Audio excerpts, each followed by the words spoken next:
doesn't want Okay. space. No, I did. Just go through the bottom ones to re-intro and go over. I know what happened. So we got to start all the way over? Yeah, just go through the bottom we'll be tiers. quick. Yeah. So we'll be quick. Yeah, there's no. And actually, we're not going to respond. You just give a quick 1 or 2 sentence overview until we get to about 20. I was going to say actually till we get to 10. Or 15. 15 gets close to the playoff Let's do teams. 15. Yeah. Whatever Let's y'all do 15 add. where we'll actually start interjecting. Yeah. I'm on y'all's pod. Y'all tell Go me ahead what and- to do. Are we doing another intro? Yeah, but I know what I did. Y'all can't stay quiet for me going to 20. Over, under. Not what Over, under 29. Not when I hear before my y'all- Dolphins that low again. Hi, guys. Welcome to Simon Says Bet, your weekly podcast about sports gambling and all things sports. This week, we're going to have Degenerate Josh here go ahead and give his power rankings for the upcoming NFL season. He won't shut up about these for the last 2 weeks, so I really want. excited to hear Here it. we are. Here we are. I know. I really want him to go ahead and get started. Spoiler alert: I don't agree with his 32, but whatever. Let's go ahead and get it off. So go ahead. His 28 is shit too. We're gonna. I expected y'all to hate it. That's a good thing about power rankings. So we're gonna go through the bottom half a little bit faster here. I think a lot of these are interchangeable. So we'll start off. I know this is unpopular, but I got the Giants at 32. I don't like the quarterback situation. They're already tanking without tanking, and they're in a division where I think they're last in the division. I think the Redskins, they always find a way to get to frickin' 7 or 8 wins. I don't see that with the Giants. I think that at some point with Barkley being the bell cow, if halfway through the season they're 1-7, 2-6. Rock Nation's going to step in. The Redskins they're not going to run him into the ground. They're not. They won't let him. Last year, the Redskins had an incredibly I always think he's always underrated, but Alex Smith was he's a pretty good quarterback. I think everyone realizes of great mediocrity. Alex Smith wins division titles. he's above mediocrity. I'm sorry, he's well above that. He's not winning 8 games a year. He's winning above 8 games. But then in So, the playoffs, he's gone. well, no, that's a lot to do with coaching. Hence winning divisions. No. His coach. Look at who his coach is. Andy Reid. Yeah. Anyways, continue. Fair Sorry. enough. So we're gonna Giants last. Cardinals.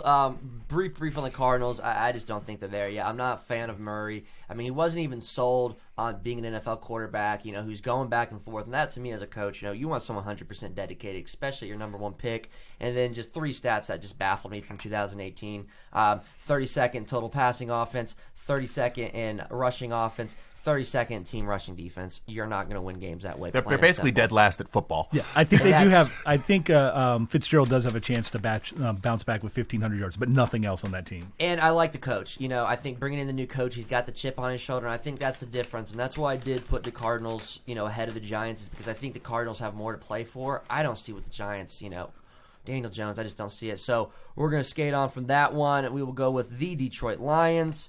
And this right here is a scheduling thing for me. They start off the season in Arizona, 50-50 game. I think that goes either way. But then they go Chargers, Eagles, Chiefs, bye, Packers, Vikings.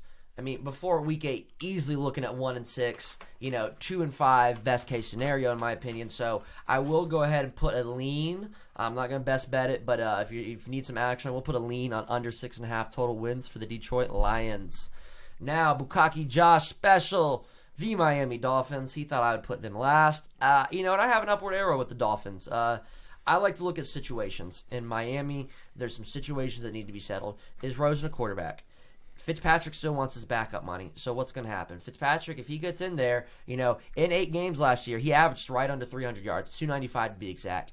That's not bad. We're in a passing league. He can go out there and win some games. Betting tip on the Miami Dolphins. They are 5-1 against New England. Last 6 games played in Miami. I will be looking at the plus points in that game. With a bet like that, prior to that game, the media, you want to know the one stat the media is going to fucking hammer? That. They're going to hammer that stat. So I would definitely monitor that line. Anything over a field goal, I think, I would love. And I may even sprinkle a money line as well. 28, the Tampa Bay Buccaneers. This stat shocked me when I was looking at it, so I'm pretty sure none of you guys would have guessed this. Tampa Bay was first in net passing yards, third in net total offense, but here's where the downfall came. 27th in total D and 26th in passing D. Not going to win games that way, just plain and simple. I was actually, believe it or not, a big Jameis Winston fan. being a fantasy football player, won 3 of my last 4 leagues, by the way. The last couple of years, I've just sat Winston on my bench, just waiting for him to blow up, and we haven't seen it. So, I think they're last in that division: Panthers, Saints, Falcons. And I think it's a toss up for the top there. So that's just why I have there. Bengals. I had a great little analogy on the Bengals until AJ Green got hurt. That kind of put to shit what I have here, but. I like the coach. I like getting up Zach Taylor. He's from the McVay coaching tree. Everybody knows. Everyone wants anybody from McVay. Well, he worked with the wide receivers. Why do I like that? What was Goff and Gurley the best at in the NFL last year? Play action. What does play action do? Well, it theoretically would have helped A.J. Green and Tyler Boyd. I'm also extremely high on Mixon this year. I'm even higher now with Green out. Yeah, they're going to stack the box, but I think Taylor being with the running back with Gurley, seeing different ways to have the running back open up your game. Bengals are going to piss some people off this year, that's for sure. But once again, I liked that the addition of Preston Brown on the defense. Only played in 7 games last year, but before that, dude's averaging 126 tackles in his last 4 years prior to that. So I think that's a good move. They get rid of Burfict. They clean out the locker room. Finally fucking get rid of Marvin Lewis. I was about to say, yeah. I mean, 16 the Alex years. Smith of coaches, He's not that good. He's getting to the playoffs, man. He's How gotten many to the times? playoffs. I don't have that number on the top of my The head. first 5 years of A.J. Green's career. There you have it. So moving right along. In 16 seasons. Moving right along. I can't talk this morning. Moving right along. The Oakland Raiders. I'll start by saying here, I'm a huge Gruden fan. I mean, how can you not like John Gruden? Easily. Easy. He's easily the most dislikable coach Everyone in the fucking league. Okay, everyone round the had to table. interject right there. My turn. All right. Easily the most Around the dislikable. table. The guy is stuck in 2000. He came out and said That's he's He's stuck in 2000. first off, it's impossible to say he's easily the most dislikable coach. He's easily dislikable. Bill but Belichick Around the exists. table. I like Bill Collinsworth- Belichick. Collinsworth Yeah, or but Gruden he's around easily the to be table. dislikable. Who do you like better, Collinsworth or Gruden? As around an the table? announcer? Just in general. Who gives a shit about announcing? Oh, I Talk like about their Gruden a fucking lot coaching. more. I mean, Collinsworth went But to they're- Florida. I mean, I can't stand either one of them. Both analysts. Well, now Gruden's a coach again, Yeah. but as a TV personality, as a person in general. Gruden came out and said he saw a bunch of growth in Nate Peterman. Whitey yeah, McWhiterson. yeah. He traded away Khalil Mack. Again, Here's the though, thing. interesting though. I mean, They he did get a were first round playoffs pick for last year. him and a first round pick for. I always forget this Alabama wide receiver, Amari Cooper, to Dallas, and so he had 3 first round picks, and he drafted relatively well. The thing is, the Raiders have no money; they can't sign anybody Exactly. long term. But they did get AB. But here's my thing with Khalil Mack: you're not competing last year. You're not going to be better than the Chargers. You're not going to be better than Kansas City. So I understand why he did the move. Of course, when you have a perennial Hall of Famer, potential top 5 ever at the position, it hurts to get rid of him. But he wanted to bring in his guys. Why keep someone like that in there when they knew last year they won, 3-4 games? Could you imagine if Derek Carr gets hurt and we have to watch Antonio Brown run routes for Nathan Peterman? Now, oddly though, that is one of the classic. will sit down. Classic. That's a classic indicator of a bad coach, though. When you have to get rid of, you have to get your people. Good coaches adapt to the players that they have and become successful. At Who the that. fuck can't adapt to Khalil Mack? It's not about Khalil Mack. It's about in No, order I'm to just saying in general, it's like- in order to sign him. You have to in the NFL. You have to put all of the guaranteed money, regardless of when it's delivered, in an annuity at the moment that it happens. So if there's $75 million, you have to write a $75 million check as the Raiders to put away so it doesn't go away. The Raiders don't have that cash to sign a long-term contract like that I think if Antonio Brown sits on the until sideline, they get to Vegas. I think if Antonio Brown sits on the And- sidelines, Nathan Peterman has a better chance of putting the ball in his hands. And If he wore a different jersey, he had a better chance of putting the ball in his hands. So moving right along, we then have at number 25 the Redskins. There's a lot going on with offense there. I understand that, but here's what I do like. I like the addition of Landon Collins. I like the addition of Dominique Rodgers-Cromartie. They already ranked 12th in total defense last year, and they're adding in, two solid players. Cromartie, he's on the downside of his career, but I think Landon Collins still, look at some past Super Bowl teams. What do they have? A good guy in the secondary. I mean, we can go back from Reed with the Ravens. We can go back from, hell, we can go back as far as John Lynch with Tampa. We can go back as Seahawks, with the Legion of Boom. A big-time guy in the secondary back there. They had That's a big 3 move in the for them. Legion of Boom. Well, what I'm saying is that's a valuable position, when you're looking at teams. Hold who have on, won. quick question. Where was the first cornerback listed on that top 100 list? The league disagrees with you. They don't really give a shit about corners. I disagree with the league. Let's look at Bill No. Belichick. Stop. Stephon The Gilmore. league. No. Everybody be quiet here, right here. No, stop. They said they were gonna Stop. be quiet Both of to you 28. stop. First off, this is what you think you say and what you're actually saying. The league said shit. Players said something. Excuse me. The Players don't think corners do anything because they know they don't tackle. Yeah, so now, the okay. importance of a defense and coaches in the league is different than that. It's Stephon Gilmore. Yeah, 22. those are two different things. Yeah, And well- by the way, who signed him to a Bill big deal fucking contract? Belichick. Who and what does he coach? Secondary. So certain people Belichick value pays certain nobody. positions more. He's more important than Luke Kuechly Get the fuck out on of this here. list. Shut the fuck On this up. list. Shut the fuck up. John referenced the list. So you referenced the liked. list. You can't disagree with He's it now. more liked by the players. I hate you that referenced list. the list. I know, You I can't hate that disagree with it list. now. I You hate can't that use list. it for your No, point, then no, hate it. we'll come back. We'll come back later. That's what I'm saying. I hate that list. We'll come back later. Moving later on. Hey, the funny thing is, y'all, they said they weren't going to talk till pick 20. Let's see how that went. John said that. I hate that list. 24th, and this is another interesting one to me. 49ers. I like picking up Quan Alexander. I like the pickup of D Ford. Did they overpay D Ford at 5 years, $87.5 million? We're gonna find out. But I like Shanahan, man. I love Shanahan. Look what he did with that team last year. They stayed in games. They weren't a pushover. They With stayed Bobby in games Beathard's last year. grandson. And that's. I like Shanahan. If Garoppolo is anything, I do think the hype train on him, left the station a little bit too soon. Once again though, but look at fucking Belichick, man. How many games did he play? Has he lost any as a starter? It doesn't Garoppolo matter. Did he finish? played- It doesn't matter. under 12 is what I'd say total. I think something in O matters. Yeah, but it doesn't give you a. That doesn't mean you deserve a $124 million It's the contract. single most important position in look what all Andy of Dalton football. got, though. I don't care. That's ridiculous. If they weren't going to do it, another team was going to do it, and that's unfortunately. It was going to be the They need Patriots. The quarterback. They did not want to let him go. Belichick did a favor from everything I've heard. There is he liked Shanahan. And He liked didn't want to send him to Cleveland. Garoppolo. He liked Garoppolo. So he sent He him didn't there because Shanahan's good with quarterbacks. and didn't want to send him to Cleveland. So Belichick has his moves. Moving I later think it kind of on, worked out for everyone. you guys are going to agree with me on this one. Most people will not. We have the Baltimore Ravens coming in at 23rd. I don't see it. Which is the first playoff team from last year Now, I will say that. Here's what I'll say. We're going to start off with to appear on positive. the list.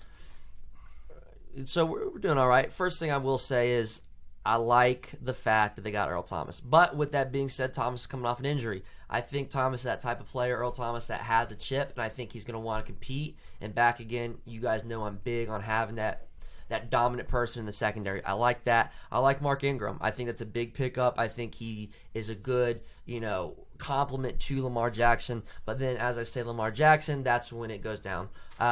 Look at the Chargers last year. First game against Baltimore, look what happened. Second game against Baltimore, they controlled Lamar Jackson, and I think that's what's going to happen. And I don't see it. He's not a big body like Cam to where he's going to be able to get that, take those hits. And I don't see it personally. So I got the Ravens probably lower than most, and that's fine. And now we're going to go right along. The interesting thing, the Chargers shut them down by playing 8 secondary players, which you'd think against a running attack they go more of a typical front 7 people. And that right there just goes to show what they think of Lamar Jackson. You couldn't do that against a Cam Newton. Cam's too big. So if you're going to be the running quarterback, and look at Deshaun. Deshaun got hurt. I'm not selling Deshaun Jackson either. It's that style has worked. What, Michael Vick? Who else is, more than 2 or 3 years? Slender build. These guys are still, freaking gigantic. The slender build running quarterback who has survived more than 2 or 3 years. Steve Young was still big as a quarterback. Well, Steve Young was fucking Steve Young, man. I mean, you had to go back so far for that. Warren Moon was still a big guy. Cunningham lasted a while, Yeah. lasted about 15, 16 years. So, that's where I'm at in the Ravens. Speaking of which, I did put my money where my mouth is on that bet. I actually have a bet. A lot of people don't like it. I actually have the Bills finishing with a better record than the Ravens. I do have a bet on that with a friend currently, so that's just not me talking shit. Moving right along into the team I was just talking about, the Houston Texans. I like the additions of Roby, gave him a $10 million contract. I like picking up Matt Khalil to protect Watson. But like I just said, the injuries worry me, and clearly they worry the Texans as well. You don't go sign A.J. McCarron if you think, you're going to be fine. I also don't like that Clowney is in this contract talk right now. There's certain people you pay, and he's that guy. Now, with that being said, look what you got already into J.J. Watt. So, J.J. Watt is better with Clowney there. So They're holding off on paying Clowney because they have to pay Watson in 2 years. and I would have to see more before I give Watson 25 to 30 million. How much money did the 49ers give to? I was just about to say It's the most important position. It's the most important position in Watson. football. Yeah, he can't really stay Quality healthy. But A, quarterback, he's though. healthier than Garoppolo, and B, Sorry, he's wait. a better. He's only been injured once in 3 years. That's not. He can't stay healthy. He can't stay healthy. He's injured 2 and 3 years. Didn't he get hurt? Yeah, last but no, year at he's Clemson? missed. No, he's No, it was his sophomore year, and he Okay. played the entire season. He smoked South Carolina on a injured knee. He missed the bowl game. He misses games throughout the season. No, he didn't miss any game last year. We will end with Houston. The They went on like a positive crazy 10-game winning streak or something Yeah. like that. Yeah. note. Yeah, I would like you guys' opinion on this. I personally, Hey, undervalue all you want. I can smell the hate. I like Watson. You don't know anything about him. well, Oh, I don't care to know anything about him. think I like him Hopkins as a is the player. best receiver in the league, by the way. Who? Hopkins? Hopkins? Yeah. One of Hopkins three is the Madden best 99s. One wide of three receiver Madden in the league, 99s. Possibly. The only he's number one in the league. Look what he's worked with offensive the last player. couple years. No consistency outside of Watson. I mean, he's No, had, before that- Savage. He was an all-pro wide receiver with Savage, Like three- mallets, three quarterbacks and that year was another terrible. bum guy. that I've been couldn't taking do him in anything. fantasy since his rookie year. Same. Yeah, he had Osweiler out there, y'all. I mean, come on now. So, And look- that's my thing on there. So that we have Houston at 21. Going right along, we have the Buffalo Bills. Bills my sleeper team. I've already said that. I think that Wasn't there a sleeper about that? Like team that they're asleep. Yeah, like what? Josh Allen is garbage. Little, he can't throw the ball. He can run it. That's about it. Is LaShawn McCoy still the running back at like 31 years old? Yeah, and then who else did they He have? still wants out of there. And who Yeah, else did they yeah, have you at wanna quarter? finish? Who else did they have You wanna running back? Three other dudes that are in their 30s. You let me finish Their best running option is going to be their quarterback this year. I mean, he's a let me tough guy finish to this. tackle downfield. this analyst here. Second in overall defense last year. Doesn't They added sh- Beasley to help, $28 million. Added John Brown, speedster, help open up the field, $27 million. Tyler Croft, You can't tight really end, open a bunch of ball $27 when million. a quarterback can't get him the ball. We got two receiver. We put almost, He's played with that right quarterback under before. $90 million in toys to help him. So they're behind him, and that's why I like when I'm looking at It his is his rankings. second season. He Who can get are better. you behind? He's And got they- no one breathing down his back. And right they now. signed Oliver, who's going to have a chip on his shoulder to Literally- replace Williams. He literally just read what I had under that.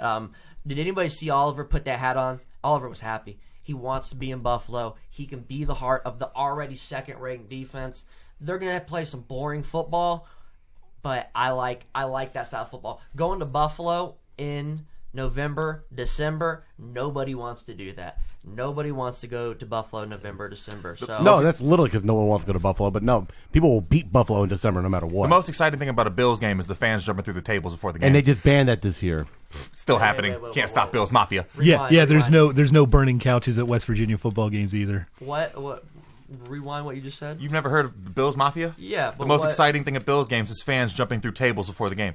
And they banned that this Wrestling. year. Really? They jump through elbow tables drop. at tailgates. They Yeah. before you go into the game, Yes, you jump okay. through your tailgate table. No, they banded that though. I didn't know that It's was still something gonna that happen. was that big that they had to do that. So It was all over the Well, internet. yeah, that's the thing. It got on the internet. It's Barstool probably Sports been put it forever. everywhere. of course they did.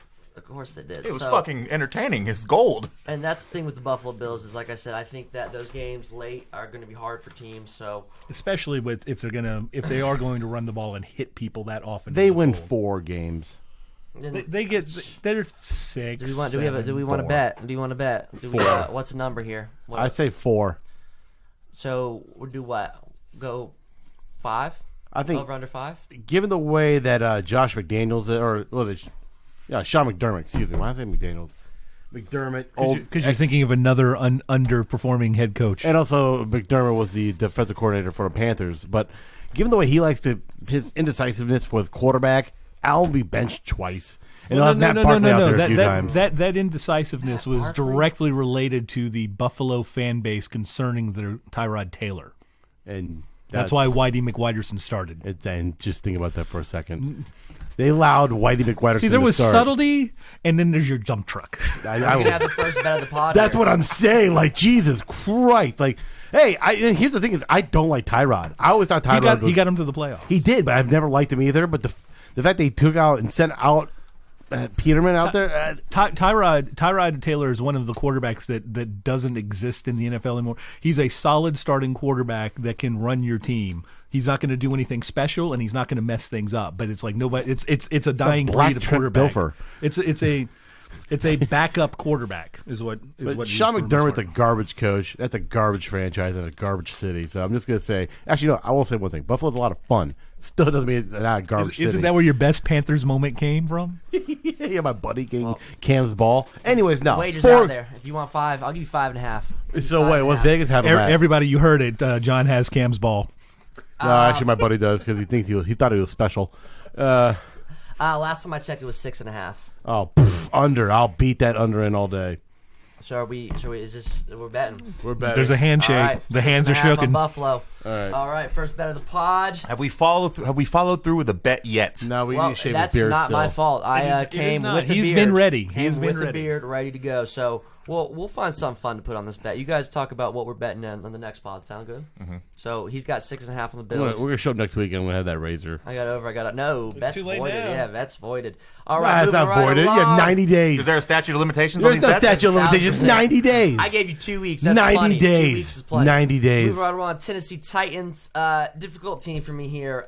Trash. Well, the Titans ranked 8th in total team defense. But going through the schedule, I'm finding a hard time finding more than 6 wins. If Tannehill and Mariota can play 8 games apiece, they might be okay. I think both of those quarterbacks are awful. I think When they play, they're First not bad. agreement of the pod, John and I right there.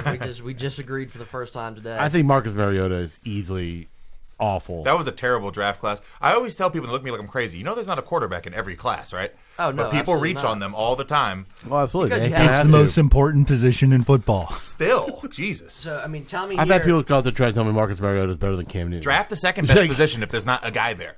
So, tell me here where they get more than 5 wins. They could start the season off 0-4. I'm going to give them one of these wins at Cleveland, Indianapolis, at Jacksonville, at Atlanta. I wouldn't be surprised if they went in there and beat Cleveland week 1. I agree because Cleveland.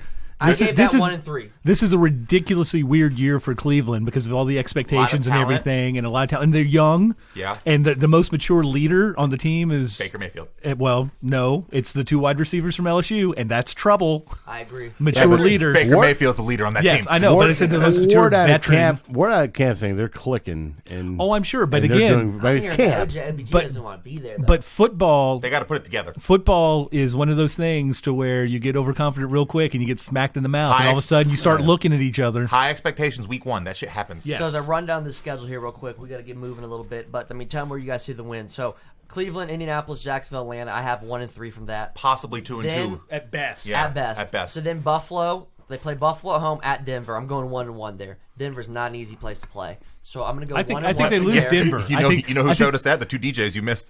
I think they lose Denver. Too soon. Too soon. That was terrific. You know what, time about 20 seconds here. If I had the names off the top of my head, it would have been 20 better. seconds and Liam an extension. You know what? And here's the difference here. Y'all could have done a better apology. You know what? Go out to Denver, first time in Denver, at Broncos Stadium. I'm like a motherfucking kid before Christmas. If y'all would have seen my face. I got him to break off. Yeah, y'all would have seen my face.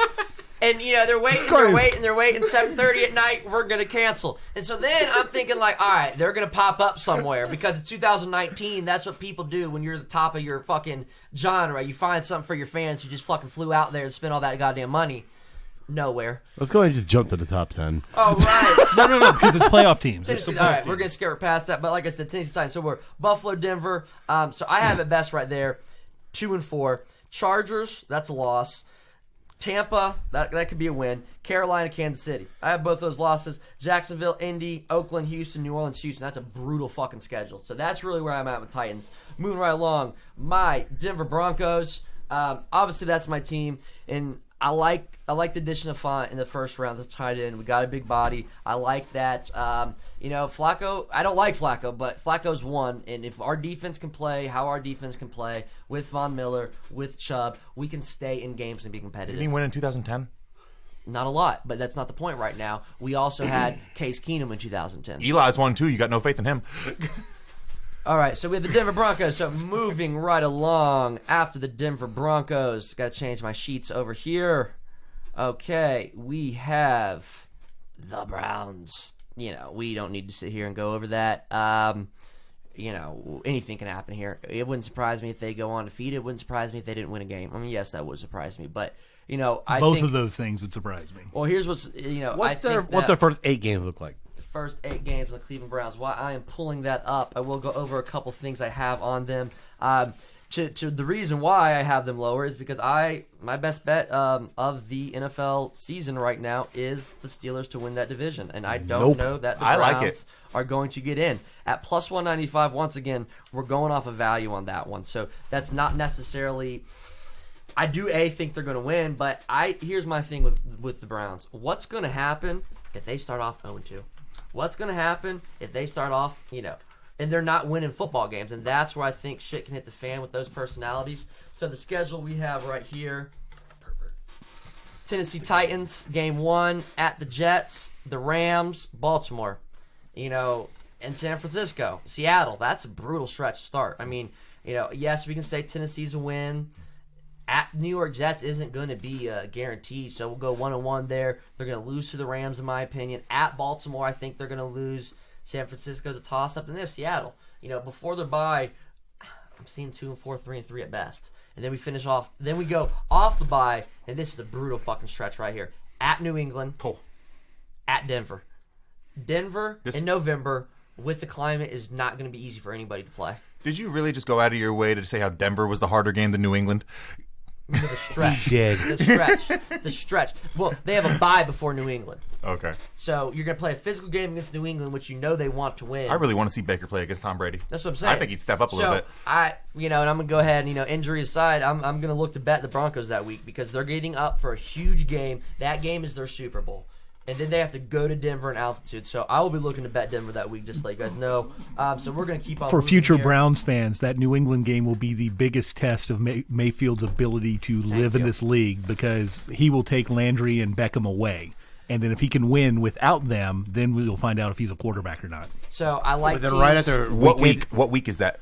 7, 8. Oh, it's before Hunt gets back. It's right before Hunt. I was about to say before Hunt gets back. That's big. And if they somehow win that game in New England, I really like the Broncos that next week because that's a big game for them. So moving right along. Big letdown. Trap game. Exactly. We got Minnesota. Kirk Cousins. We're going to start and end right here, and I got the stats right here. Cousins, 5-13 in primetime games, as well as 12, 23-2 on the road.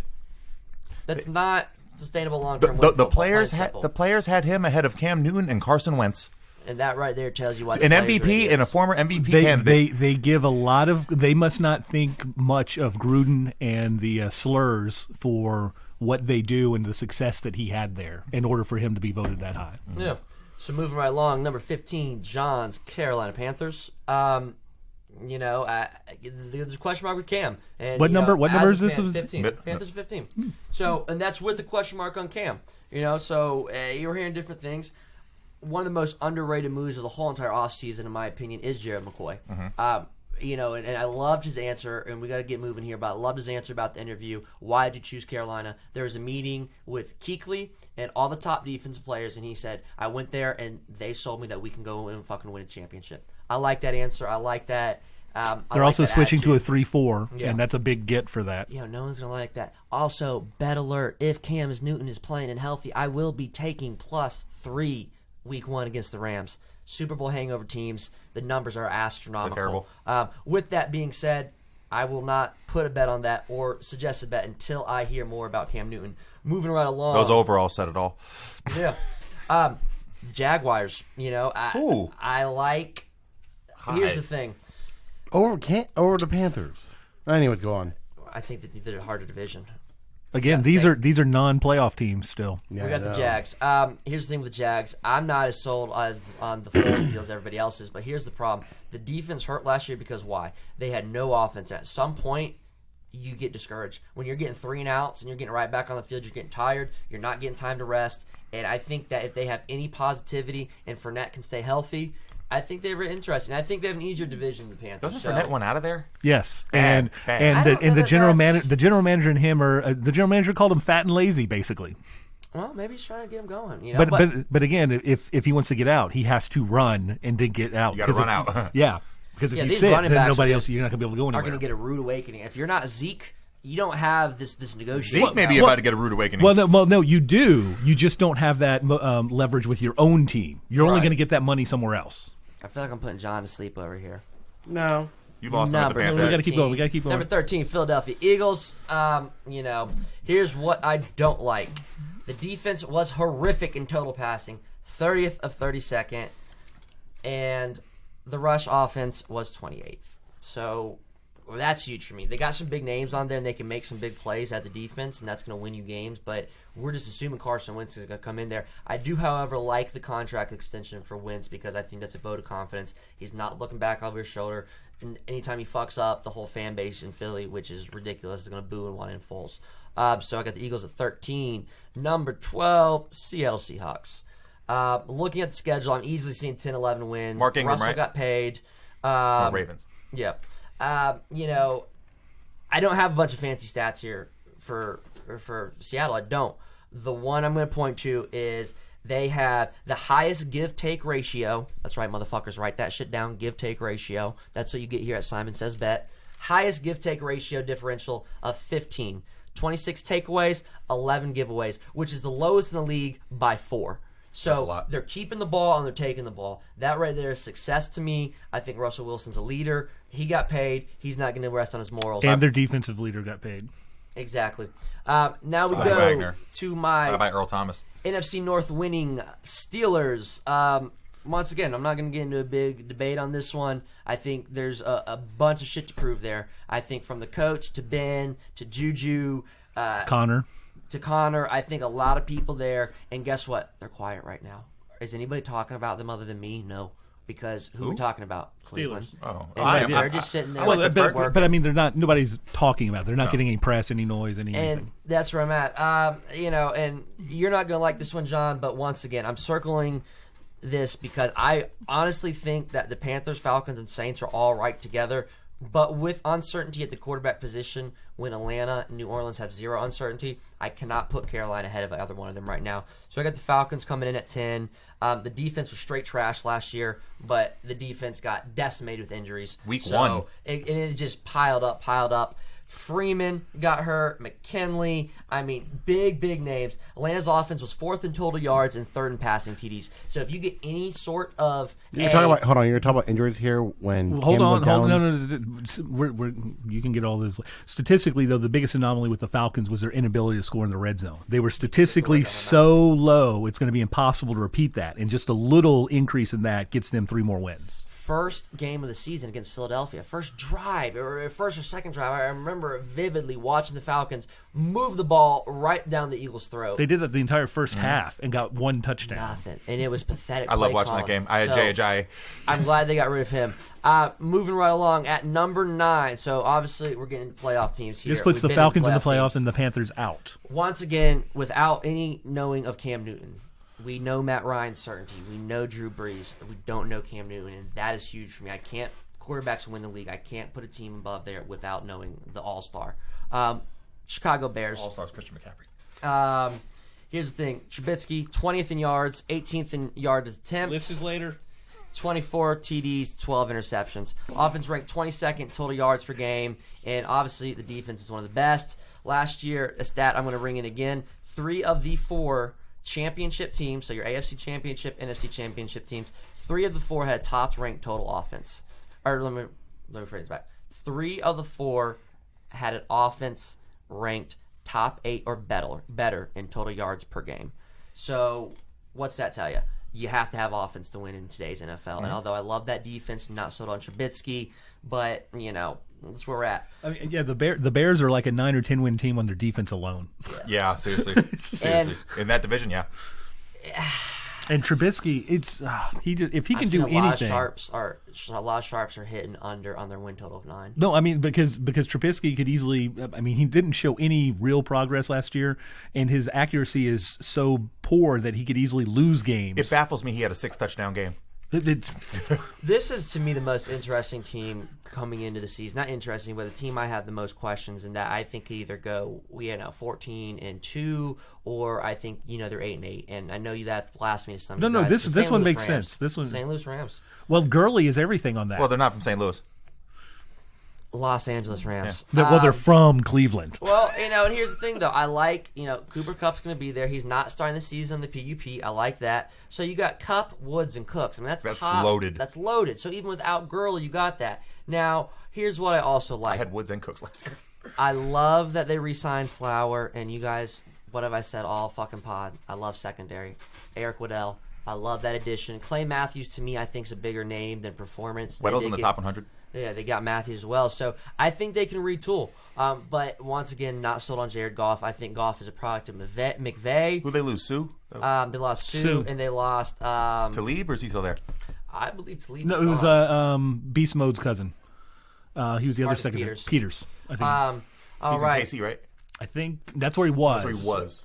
I would have to check that. We need a stat guy. If anyone would like to be a stat guy during But the thing with the Rams, I don't get into the rosters until I start looking for fantasy things. The thing with the Rams though, it's those wide receivers in any other offense. Group fantasy pod, by the way. The most specifically, those wide receivers in any offense would carry them to like 12 wins. Peters is still there. But with the nature of the Rams offense being like 4 formations and basically 8 plays, completely and utterly predicated on the fear of the play action with Gurley, if people don't think he's healthy, they're going to look like what the Patriots did in the Super Bowl. I mean, they're going to half their points. I mean, they'll still be dangerous. They made C.J. Anderson look like a stud. They drafted a cat though. I like. I'm losing the top of my head because we're against the clock right now. But they drafted a guy. I want to say in the 3rd or 4th round. We'll have that information for you next week. But that's the thing. If Gurley's not healthy, that's tough for them. But the defense is where their defense. Aaron Donald is like 8 wins. You got Donald. That defense, man, is stacked. So number 7, New Orleans Saints. And there's an asterisk right there. I do not like the potential Michael Thomas contract situation. Michael Thomas is a stud. He had more receptions than the 4 wide receivers taken in the first round combined, and only like 100 less yards than all of them together. So I mean, $20 million a year for a wide receiver. Yeah. That's quarterback money. And they got the chip from last year. Everyone's mad about the game, and I think that does play over in the locker room. And people can say that. And football is one of the sports that I actually do bet more with thought and feel than numbers. I do like the numbers, but there are certain situations where I just not a big fan. And I think that just how that tastes in their mouth. Breeze is 1 or 2 years left. He wants to go out on top. And the conspiracy theory people out there, not me, they think Peyton was given a Super Bowl, which I don't give a fuck. Denver Broncos won the Super Bowl. They won the game. Is there something, to that? Is the NFL going to be looking at that? And, I'm not saying that. They'll breeze. What's out there? Saints got their Super Bowl. All right, we are going to blow through these next ones. At number 6, I have the Kansas City Chiefs. Fantastic roster. We can start right there, Patrick Mahomes. The defense scares the shit out of me. I think they overpaid the Honey Badger. I don't like that. Now, this was another hard team because we don't know Hill. The best regular season coach in football. I'm hearing Hill's not looking at suspension right now. No, he's good. He's playing. Yeah, he's fine. So, I did, with that being said, Chicks are crazy. I did take a small bet on under 10.5 when there was uncertainty with Hill. I'm not sure I'm as confident in that bet now, but I beat that that's over why all it was day. they got a hard division. They should have lost to Denver twice last year. And look at the stats. That's not me talking. They had leads. Look at the stats. Go back and look at those The Denver games. bias is so hard look at today. the games. Stand by. Jared, I will completely agree with that. With also the fact that according to the stats, the Panthers should have beaten the Broncos in the Super Bowl. It doesn't matter. It's points. You need to wear a Broncos shirt every day. Fair enough. You really do. All right, the shocker of we got to run through these next Uncertainty 5. at quarterback. Yet the Panthers were at 6-2. Stop. All right. We have plenty of time to talk. I know. I'll send you guys a copy of this. All right, to scold shocker of outside the Giants at last. I think this is going to be the biggest shocker. There's a team you guys haven't noticed, I haven't mentioned yet. Probably the Chargers. RELAX. Packers. Aaron Rodgers, thank you. I believe in Rodgers, man. He got his Fucking way. high. So what number? His coach sucks. I love Aaron. No, I love Aaron Rodgers. Division. But to have him in top 5, you're fucking high. They're my sleeper team. Well, not a sleeper team because that's the Bills, but they're that team. It's the problem with the franchise not having a real owner. Yeah, they gave Rodgers the keys. This is a big year for Rodgers, in my opinion, is how I'm going to see him going forward. You got your way. You got your coach out. You're going to run your offense how the hell you want to run your offense. They brought in a scrub as a coach. He doesn't like him already. Aaron Rodgers wants power, and they gave Aaron Rodgers power. They hired the coach he I didn't want want. to see what he can do. Here's the thing though. They also helped. They spent $156 million on 2 edge rushers and a safety, with a combined $83 million of that being paid out in the first 2 years. Preston Smith, Darius Smith, Adrian Amos. I like those moves. Number 4, the Indianapolis Colts. Big on luck. Yep. I like MVP. Hilton. Good offensive line. I like over 9.5 too. To be honest, I'm not betting it just because I'm not over. huge team totals, but I do like over 1.5. Number 3, this was difficult for me, but I think if they get Zeke in camp, they have Super Bowl potential. When you're looking on paper at roster, top to bottom, is there a much better? Well, I think there's one better roster, and that's going to be my next team. Offense and Well, defense. Dallas and New Orleans are the 2 best teams in the NFC. 6th ranked total defense last year. They're going to have a full offseason of Cooper to work with Dak. I don't like the Zeke thing, so that's my biggest thing. I love the linebackers. Number 2, once again, in my opinion, this is the number 1 team on paper heading into the season, San Diego Chargers. I don't like I don't like Melvin Gordon's situation. They offered him $10 million a year. Did they? He turned it down. Yeah, he asked for a trade. Agent asked for a trade last week. And it's not going to happen. Ingram and Bosa, I mean, come on, y'all. That's Le'Veon Bell set a precedent. there's no better. Is there But anyone it's you a want different better than contract those? situation. We'll get into that later. But And- True, it is. But the defense for San Diego might be the best of all 11 positions. Number 1, who have I missed? The Come on, y'all. Patriots. Until dethroned, I think they have an easy schedule. Y'all don't want to know what I see. They do have Because they play the Bills twice. They had the easiest schedule in the league this year. They won the title with 2 Pro Bowlers. Love picking up Keneal Harry. Great pick in the draft. I think Demaryius Thomas is another underrated move this offseason. Former Bronco. Just picking up a scrap heap wide receivers and tight ends. Denver's trash is Josh's treasure. Perfect. All right, so I'm signing off. One of y'all give me an email. I'm going to send this list over to you guys. So you guys, if you want to just dissect it. I think for the most part, yes. It's just interesting the way the power rankings go and how that falls with the playoffs is kind of interesting. Where was right. Baltimore? I'm running through these one more time before I sign out. We're just going to go straight Go from number 1 to 32. Go 1 to 12. Go 1 to 12 because that's effectively the playoff teams. New England Patriots, San Diego Chargers, Dallas Cowboys, Colts at 4, Packers at 5, Chiefs at 6, Saints at 7, Rams at 8, Bears at 9, Falcons at 10, Steelers at 11, Seahawks at 12. I just don't see how you can have the Chiefs and Rams so low when you have the Packers there. I know you're putting a lot of faith in Aaron Rodgers, but given Green Bay over Kansas City is it's fucking ridiculous. Yeah. I'm sorry. Why can't see down the playoffs? Andy Reid can't win the big game. It doesn't the matter. AFC We're Championship. and we're talking about the fucking. And it was close. What did Mahomes do last year? Mahomes put up better numbers than Aaron Rodgers, and they have a better roster, top to bottom. It took one of Tom Brady's best regular season games to beat Kansas City. almost in 200 the yards. regular season. Almost 200 yards in the fourth quarter. in the fourth quarter, and one of his better 182. play. But that's where we are. Twitter 704. Thank you, Thank you, Josh. Yeah, For the power Josh. rating. Get an Instagram. Instagram. Your new name is Instagramless Josh. You are Instagramless Instagramless Josh. is a good one.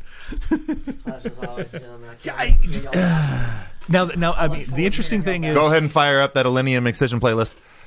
I think one of the bigger things, obviously, he has Baltimore out of the playoffs, which I think we all We agree all on. agree Where did on. he have them? Like 16th, which Too is high. way too high. Too high. But the other thing is with the way that he had the Saints, Falcons, and Panthers ordered, even with Cam getting hurt last year, they should have won half of those 8 games that they lost. Yeah. And They didn't so lose I mean, any so game that would by have under been 10 points last year. They should have been, at worst, they should have been 10-6. Yeah. I was at the Seattle game. Go Hawks! First time I ever saw him, so I can go see him again. And it was shocking. I understand why Rivera is still with the team and how the players like playing with him, but he is just it appears to be a bad in-game tactician. He's terrible. And Clock when management. he got this whole Riverboat Ron reputation to which he Unearned. for one season and like 3 play calls. Yeah, that was it. And he's very much should have gone for 4th down against the Seahawks last year. And at worst, it puts Seattle at like the 4-yard line, and they have to drive 96 yards. Instead, he just goes for a field goal that they miss, and then they only have to drive like 60 yards. But regardless of that, is the Panthers roster going to a 3-4, and with Quan Short, Dontari Poe, and Gerald McCoy as your front 3, and then allowing Kuechly more roaming because the other middle linebacker will have his direct responsibilities. That frees him up a lot, and that is why that Kuechly is lower on the players' top 100 list than Bobby Wagner because he's always had a All-Pro or Pro Bowl defensive tackles in front of him, so he hasn't had to get anybody off of his legs. He's had free roaming. Well, not just that, whereas Bobby Wagner has not had. Kuechly was hurt last year, and also he was 12 last year. But this is clearly ahead of Wagner. But this is clearly not based on a one-year thing. Drew Brees didn't get second just because of last year. He got that because everybody's looking at this 5'11" quarterback that nobody can hit, and they're like, "Oh, I got him clean in sights." It's like, how did he throw that ball and get it right into that window? This is true, but I mean, for me, that's why Mahomes isn't as high as he is, because if it was just based on last year, he's a top 5 player, and he wasn't. That's why I don't really like that list. It's the players that play on the field. Well, I agree with where I think Matt. Like I said, I think Donald and Mac should have been 1 and 2. Mahomes should have been 3, and then from there, it kind of just falls into place. But having Breeze where he was ahead of Brady too, I just the players, I hate Brady. The players are getting Mac because they know he doesn't do any pass coverage. It's like, sure, it's like players are looking. It's like, if all my job was to rush the quarterback off the edge, I think I could do not necessarily what he does, but close to it. So that's where he gets knocked some. Whereas like Aaron Donald is busting through double teams and still getting sack totals from a defensive tackle, which is almost unheard of. He's a tiny guy. He's for as big as he is, he's like a small guy. Yeah, it's kind of crazy. But I mean, the biggest. I think the Ravens are too high. I think the Falcons are relatively high, and the Packers are exorbitantly too high. Josh, you're absolutely right. It's like, as soon as they hired the coach, it's like Rodgers, you can almost hear him throwing a clipboard. It's like, this guy? Pissed. This guy? No. Him having the Packers in the top 12, I think, was a little bit Rodgers much. is good for 8 wins if he plays 16 games, which he hasn't done. Yeah. If you want to talk about injury prone over the last 4 or 5 years. Well, he's out there running around trying to make plays happen. He has no line. He played on one leg and beat the Bears in the first week. Yeah, and that game against San Fran last year as well, that night game. I think Aaron Rodgers is arguably the most talented and gifted quarterback I've ever seen in my entire life. No, that's Cam Newton. Cam Newton is... Well, okay, physical. Cam Newton is the most physically amazing talent possibly to play football and easily to play quarterback. I agree with that, but I'm just saying ability to get the ball anywhere on a like dime. The quarterback skills. Quarterback skills. Aaron Rodgers, probably the most talented guy I've ever seen play the game, period.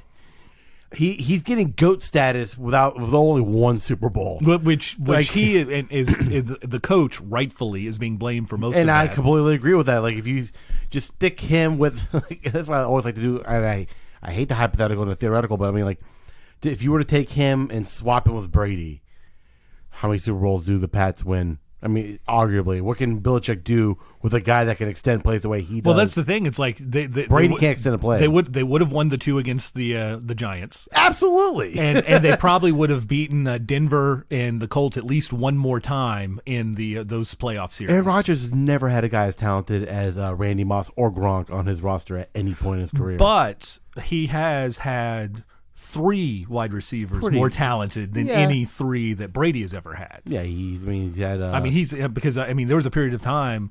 Was it? Gosh, I can't even remember all the guys. But like Javon Walker was early in his career. I'm Freeman. I always forget how the 84s in Green Bay, because they always have an 84 receiver. I always forget however long these guys. But it's Beebe was like at the very beginning, and then the guy that went to the Raiders last year, his other white guy boy. receiver. But they always have better than average guys, and then Cobb, who's signed with somebody else this year. Yeah, but he hasn't been the same. But no, he's been hurt as a receiver. But no, back to but no, he hasn't, but separate from that, he's never had the defensive support to where he doesn't have to score 30+ points a game. No, never has. I trust me. I love Aaron Rodgers, and I used to can't stand him. I'm like, fuck the Packers, because I've always just. My secondary team's always been the Vikings, but I mean, there's a level of respect I've garnered for him to the point where he's my second favorite quarterback in the league. He's probably my favorite right now. Oh, for me, I'm a homer. I love Cam Newton, so you know. I mean, if Dalvin Cook can stay healthy, I got the Vikings over the Packers. And that's a big thing, because you got Stefon Diggs, Thielen, and Dalvin Cook. I mean, I know Cousins isn't amazing, but Jesus Christ. Well, Cousins last year, the Minnesota offensive line was horrendous. He was under more pressure than almost any. I think outside of Russell Wilson, the most pressure, because they just blitz Wilson all the time because they know, and that that was exacerbated because Cook wasn't there. If Cook is healthy and they can't just rush him, End of the season, he got healthy. He had some big games. yeah, and he changes that entire offense to where, I mean, if you're defending the pass, then you give it to Cook and he's getting 7-8 yards just because of his speed and his quickness, and then that's not even counting the ability to throw it to him out of the backfield, which then it opens that offense to. He's a top tier talented running back. You just can't stay on the field. God, I mean he. Took him 2 years in fantasy football. His last year at Florida State, I think he had like 190 yards and 2 or 3 touchdowns against Clemson, and he made that game close when it shouldn't have been. He's a tremendous talent, and that was against a defensive line where all 3 of them were drafted in the first round this past year. Well, going back to the Panthers one last time, they are saying that CMC is a dark horse MVP candidate. So, I'm sorry, what? I didn't. You kind of trailed off at the end there. I just said that Christian McCaffrey is being labeled as a solid dark horse fantasy, or excuse me, MVP candidate. Wouldn't winning an MVP kind of be the elite bar? That like if you win an MVP, okay. Yeah. Okay. The players ranked him at 6, and John gave us all the finger like he won some argument. Well, no, I said he We wasn't never a top said top- 5. I said he wasn't a top No, 5. you said he wasn't an elite top level running We back. never said top 5. We said an elite running back. I'll One of take the him best over. elite. I'll take him over Melvin Gordon. I'll put him at 5. Do you think Phillip Rivers wouldn't take that 1-for-1 trade right frickin' now? Well, right now, probably not. I probably would, actually, given the current situation with his running back and his mentality. We all know how NFL players can kind of tune out rather quickly. But imagine McCaffrey with that offense around him. Oh my God! Oh, that He'd be offensive line, wide open. That offensive line, and those And receivers. Phillip Rivers. Yes. I don't. No, you know what? Who throws to the running back? Well, here's the deal: is that once again, the Panthers have a healthy starting O line finally for the first time in what it feels like years. Melvin Gordon is just a touchdown machine. Yeah, but Red zone killer. Well, again, what was that famous thing that Buddy Ryan said about Chris Carter? All he does is catch touchdowns, and he cut them.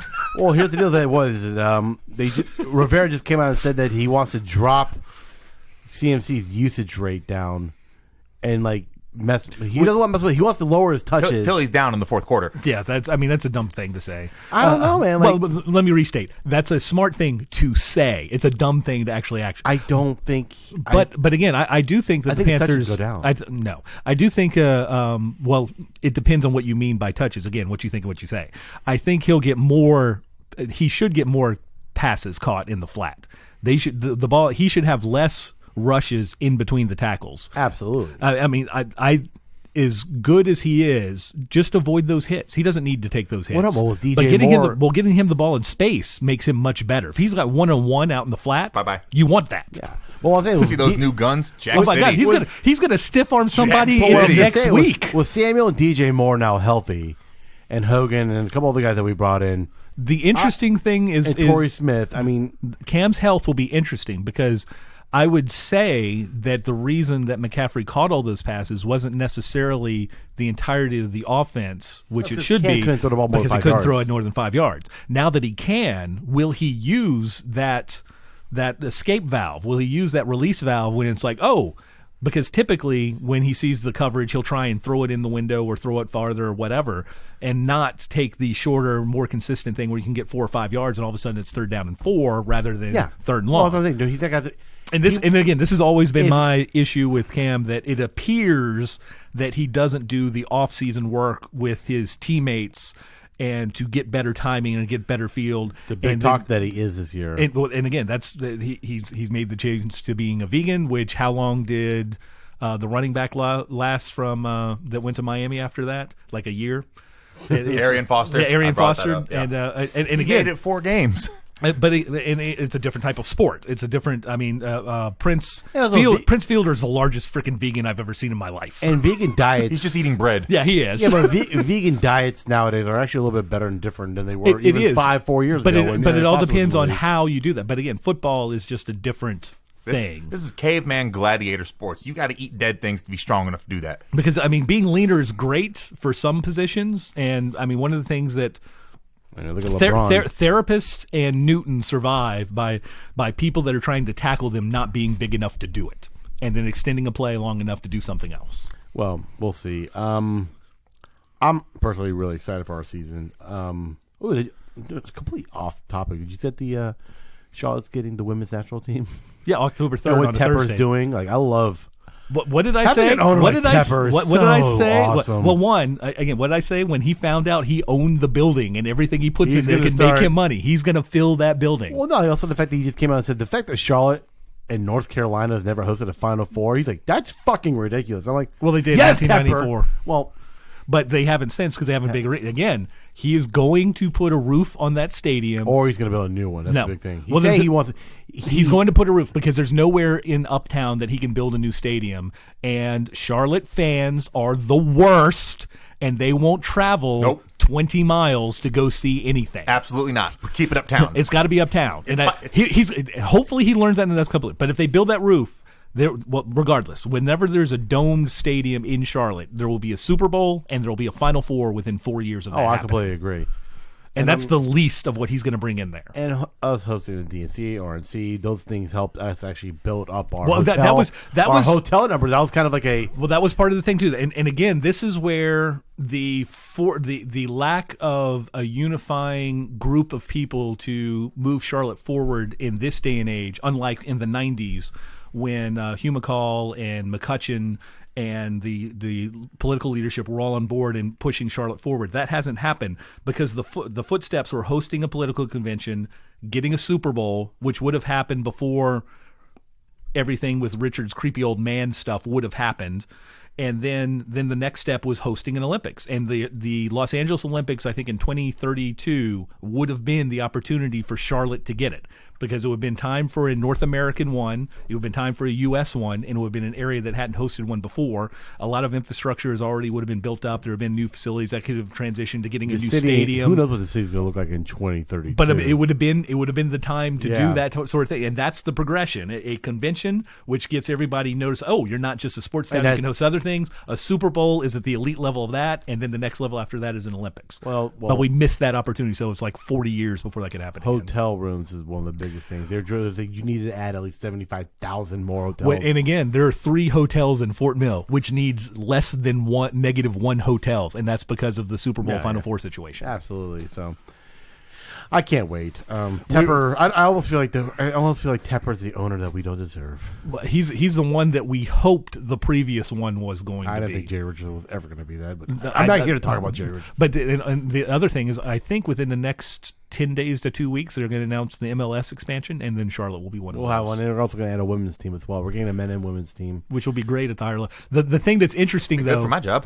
that And also apparently the MLS, which is the worst organization outside of International Olympic Committee before and FIFA, is that they want soccer-specific stadiums.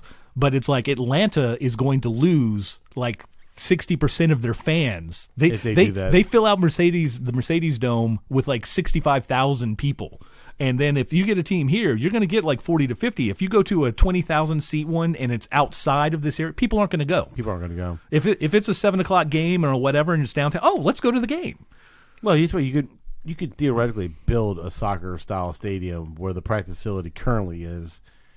That's city property, though. I thought he owns that. No, he doesn't. That's city I property. could have sworn he owns that I did. property I outright. thought that as well. I was reminded of that by a city councilman. But they're discussing what to do with that. He could purchase currently. it. He Absolutely could. And he's got the bank. Oh, to he fucking absolutely throw it up. does. So I And mean, he could but also buy. that's the decision that they're working on right now. He could also buy all the property along Cedar Street up until you get to JWoo. Which unfortunately you can't because one of my thoughts of the Olympic plan to go is that would be where you would swap stadiums. The new Olympic stadium would be the new Panther Stadium. Yeah, I thought That's you could what have they- enough land right there. But they can't because that's landfill.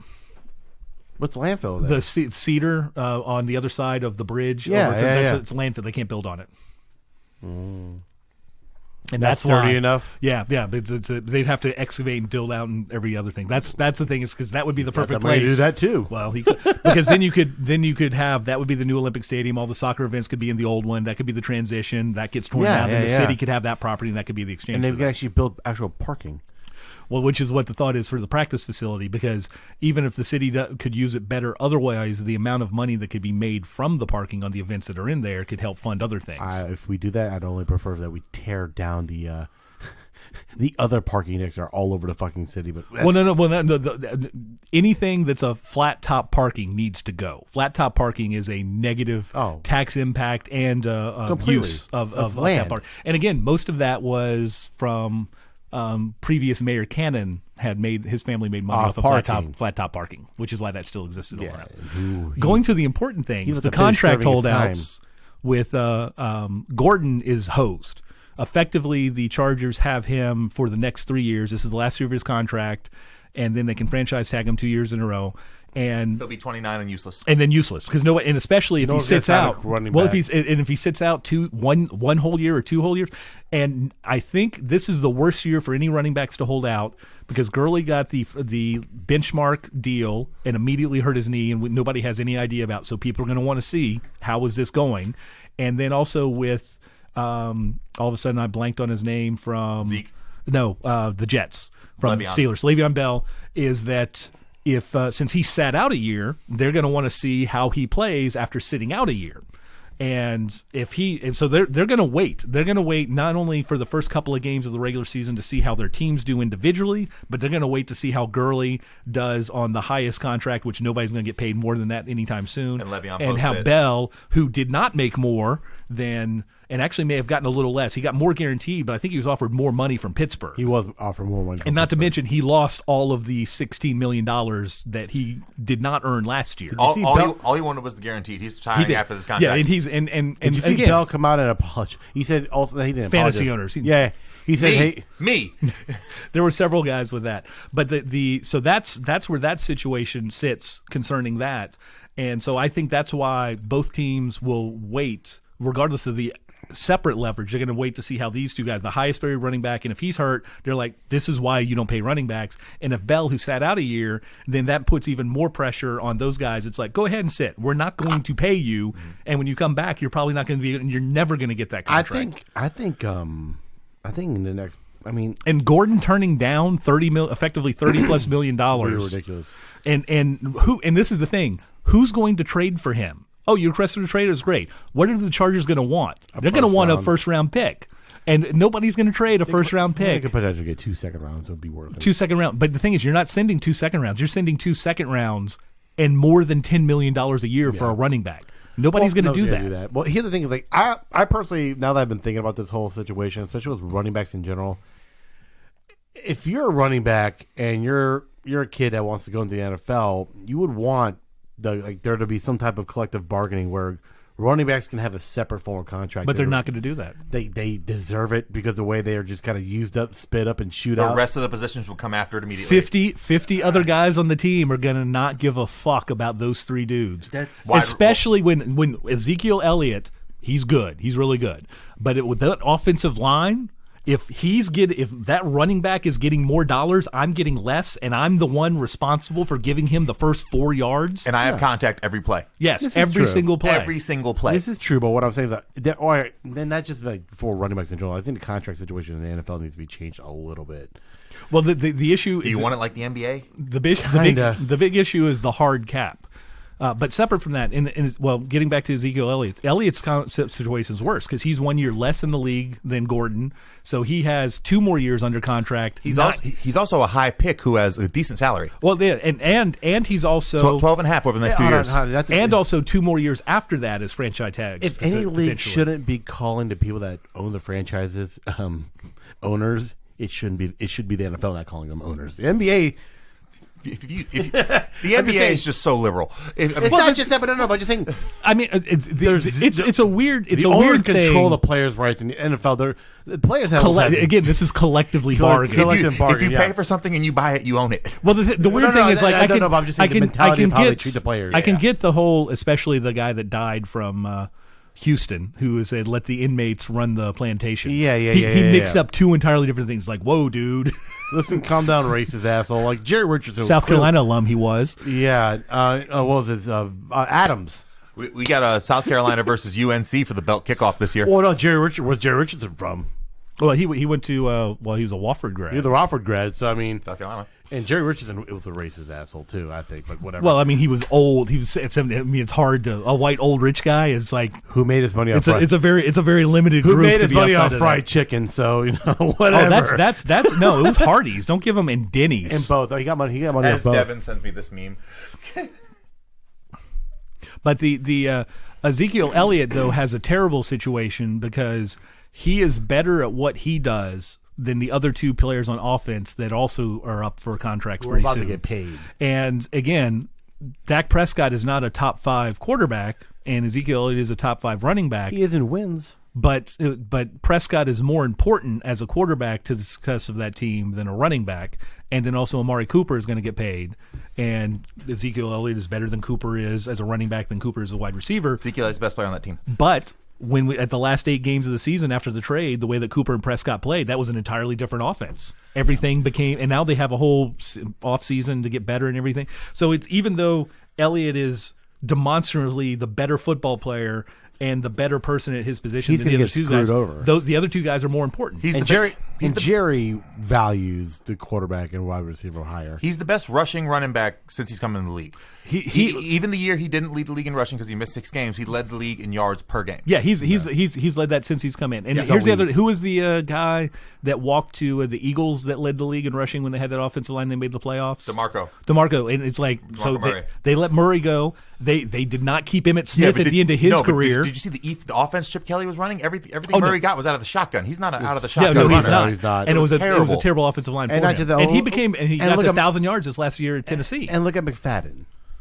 McFadden has been an on and off guy for them, and he's always had really good games. Well, no, both of the Cowboys just brought in what's his face who played Alfred Morris. So because Alfred Morris was almost going to go somewhere else. Because I saw as I hear the announcement that he goes to Dallas, I was reading when it's like, oh, he's being recruited to go somewhere else, and it's like, oh no, he's got a better offensive line. And it's like, I'm going to go over there.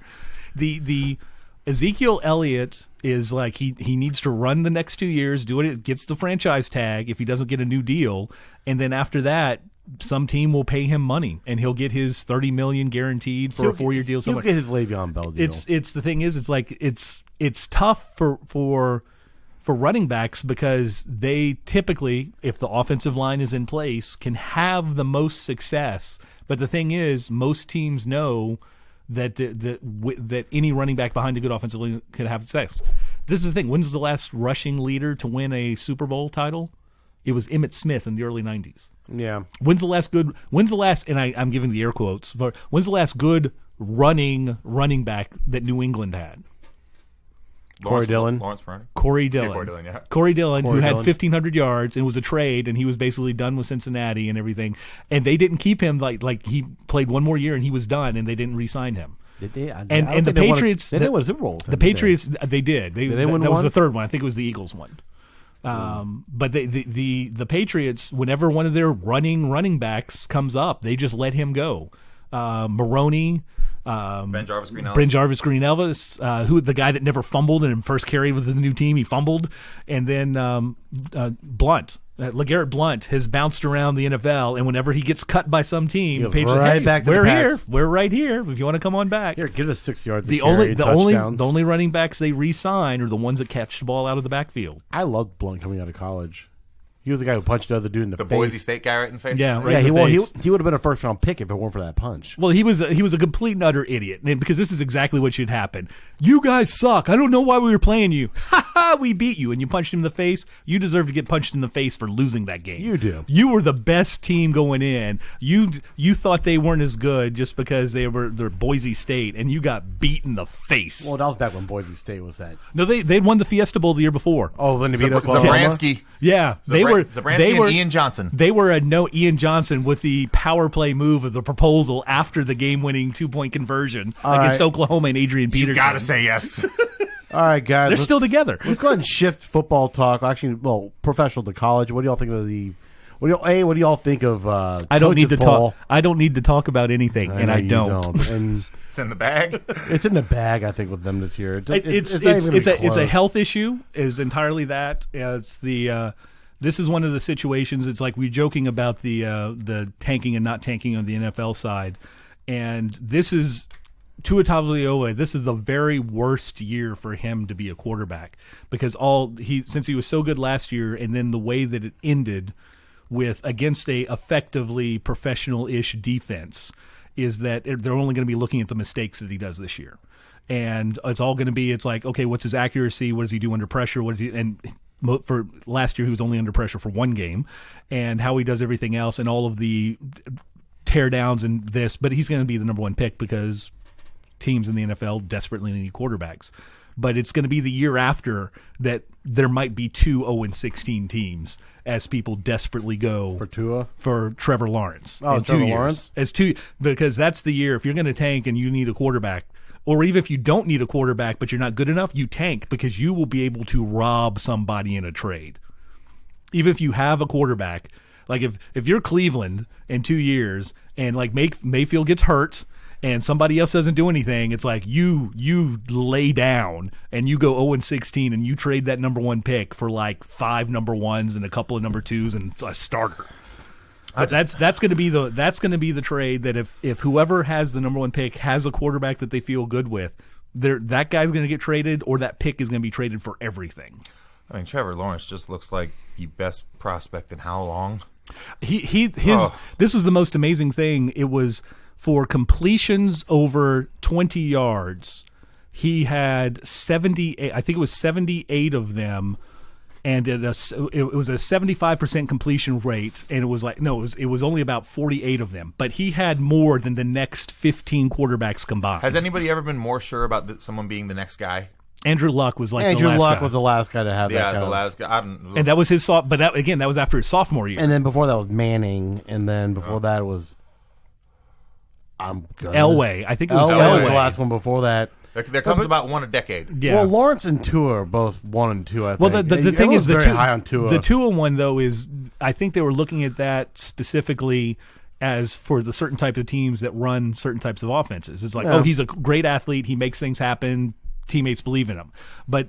And that's Lawrence a system. is Lawrence is, it doesn't matter what the system is. He's going to come in. He's going there. to get plugged gonna in. fucking- yeah. Tua is like, if like 70% of the systems will work. Like the Patriots system, that wouldn't necessarily work with Tua. No. They could find a way to make it work, Well, it would work with Lawrence. but it would work with Lawrence.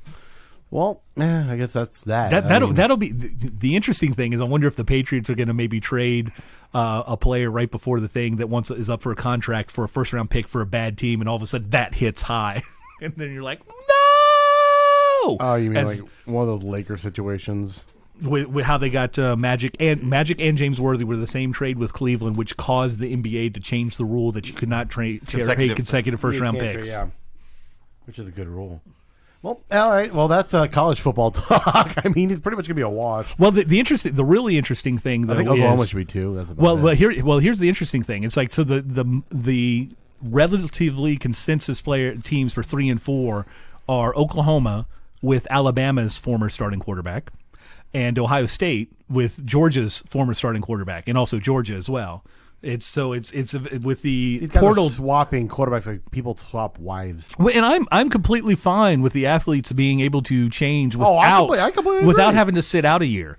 And You should be able to do that in college basketball. you should too. be well. You can as the I don't think as many players in basketball have entered the portal, because most of them will just kind of wait and graduate early and then use their last year and transfer, which is how Cam Johnson got to North Carolina with the grad transfer situation. Well, I mean, look at all those Duke boys that are coming and getting recruited. Well, Top 10 I mean, recruits and then it's which leaving. is the Chase funniest Jeter's thing. like, I can't do it. The funniest thing is that a Duke student wrote, who's the general manager for the 76ers that was the power forward with Trajan Langdon and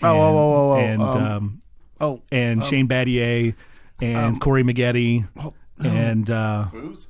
No. no, the guy before him. He played for the 76ers too. And Yeah, he was drafted with the Bulls, traded for the Clippers for the 2 young high school guys. Well, the one that the Bulls drafted and the one that they got from the Clippers.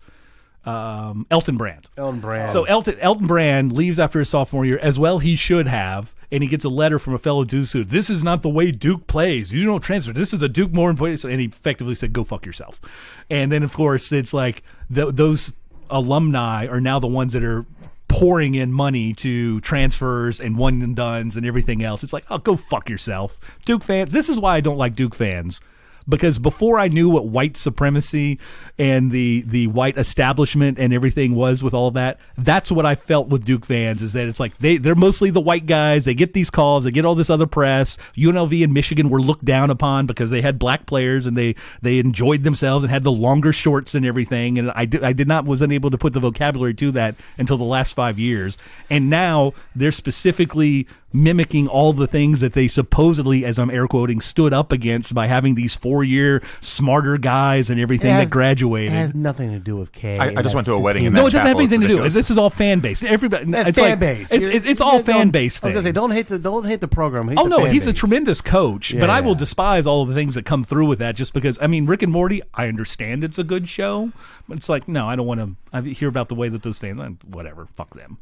Well, yeah, the fan base does cuss. But I think Gordon is most assuredly hosed. The Chargers are just going to say, oh, if you don't want to play, fine. You're not going to get a Super Bowl ring. and Ezekiel Elliott might get some money, but it's not going to be this year because they got to pay their quarterback and they got to pay Cooper. all right, well, You don't trade a first-round pick for a wide receiver and not sign him. you're right. And more important to Dallas' success is paying their defense and those linebackers than paying Elliott. No, yeah. That's why they have a few why years. they're good. They do got a few years to pay but those boys again, off. if you're looking, You're planning ahead. and what they're planning is that franchise tag for Elliott at this number as opposed to whatever would be outside of that. That's the thing. Baseball, there's no salary cap. The NBA has a soft cap that only gets hard locked for individual teams when they trade somebody above the cap, which is what's currently with Golden State. And then the NFL has a hard cap to where you have to be under it and at like the end of the fiscal season. So that's the one that's where more team players get traded. But the NFL is the one that can survive with the peripheral players moving back and forth. And that's why there's more parity in that league than in either of the others. And that's what keeps the interest in, and also the scarcity. Well, that's what keeps the interest because the NFL, except for the quarterbacks, I mean, people enjoy and root for wide receivers and running backs, but they don't, not to the extent that if they leave the team that they'll follow them. NBA roots for people. It's a weird transition because so many people are still like, oh, this is my team, but if your favorite player goes somewhere else, you're kind of going to follow them. Yeah, but not just that, but also NFL fans. Also, I personally have seen that they have kind of a personal stigma, and they tend to always choose the side of the white rapist quarterback over the two guys. Therapist. Over the two guys that made him that good and extended his career by several years. But He won historically, 2 Super Bowls before they got there. before, and then what did he do after that? He hasn't won a Super Bowl since when? What's it matter? How did they make him if he didn't win with them? Historically, That part of his career is before them. It doesn't matter. Historically, Yes, it does. You can't all the doesn't wide matter. Come on receivers, now. all of the Pro Bowl wide receivers that have played with him, which there have been many, have played better with him than without him. This is true. Mike but Wallace turned into crap. He had like, and then Emmanuel Sanders only was good because he was playing with Peyton Manning, and he had Demarius Thomas on the other side. Manning Sanders had a great year last year. And He's been very consistent. He's been Manning Sanders has consistent, been a great but he's always wide been consistent receiver. as the second/third guy. He's never been the lead guy. Last year was kind of the league With Denver? No, yeah, it was Denver. Denver's offense was bad. I just don't see how you can say a receiver made a quarterback who had most of his success before he got there. And they traded Thomas. Yeah, at but the then end. after makes no that, sense. he extended. He threw his first year ever throwing 5,000 yards was AB. That's Last also, year. guys. but, It was this year. Yeah, I know. but that's also when And football Juju. has changed, And changed as well. tremendously, so. And also Le'Veon Bell wasn't there, so they were giving. And James Conner got injured about halfway through the season, so they were rushing less.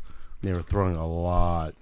Because the NFL has changed to where it used to be. Woody Hayes said, why don't you throw the football?" It said only 3 things can happen and 2 of them are bad. Anyways, what I'm But predicting, now it's like 5 things can happen and 3 of them are good. what I'm predicting is AB is going to have about the same numbers, and Roethlisberger's With numbers. Carr Yeah. and maybe Peterman. No, with Carr. What about Peterman? He's going to make Carr much better. What if Carr gets hurt? Well, we'll see with Peterman. Okay. If you put up numbers of Peterman, you're a Hall of Famer while you're playing. I think Roethlisberger's This is numbers not drop an, by 1,000. but the thing is, this is not an innovative offense that 4,000 has is a good year. changed from the '90s. This is not. Oh, no, And it's this is not. not. And this is not a quarterback who can take a hit, bounce around, and allow his wide receiver to run long and throw it to him. AB's not going to a team that's conducive to his skill set. I mean, who was the best wide receiver that Gruden ever?